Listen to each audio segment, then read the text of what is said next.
এরকম পথে ভাবে ভাবছিলাম, তবে আমি ভাবছিলাম যখন নির্যাতন হয়, অত্যাচার হয়, আমার মতো ছোট্ট একটা মানুষ, আমার বয়সের চেয়ে মামলার সংখ্যা বেশি, এখনো বয়সের চাইতে মামলার সংখ্যা আমার বেশি। অত্যাচার করেছে, রিমান্ডে নিয়েছে, জুলুম করেছে, এমন কোন স্টাইল নাই যে অত্যাচার আমার শরীরে হয় নাই, এমন কোন স্টাইল নাই। আমরা কি হারাইছি? আমরা কি পালাইছি? মাথা নত করেছি? করি নাই। আমি আপনাদেরকে বলে দিতে চাই, আওয়ামী লীগের মতো দল এদেশ ছেড়ে পালাইতে সক্ষম বাধ্য হয়েছে। এরপরে অনেক দল এসেছে, অনেক দল গিয়েছে। জাতীয় পার্টির মতো দল 9 বছর ক্ষমতা ছিল, আছে আজকে? জাসদের মতো দল আছে? খুঁজে পাওয়া যায় না। আমি আপনাদেরকে বলবো, ইসলামকে নিয়ে যারাই খেলেছে, জামায়াত ইসলামকে নিয়ে যারাই খেলেছে, তাদের পরিণতি ভয়াবহ হয়েছে।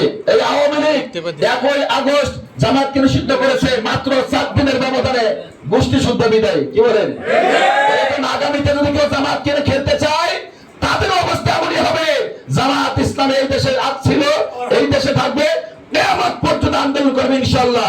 আল্লাহ পাক রব্বুল আলামিন আমাদের সকলকে ঐক্যবদ্ধ থেকে পরিকল্পিতভাবে আগামী নির্বাচনে দাঁড়িপাল্লার বিজয় আনার লক্ষ্যে, নুরুল আমিন ভাইকে এমপি হিসেবে তৈরি করার লক্ষ্যে আজ থেকে আমাদের মাঠে ময়দানে কাজ করতে হবে।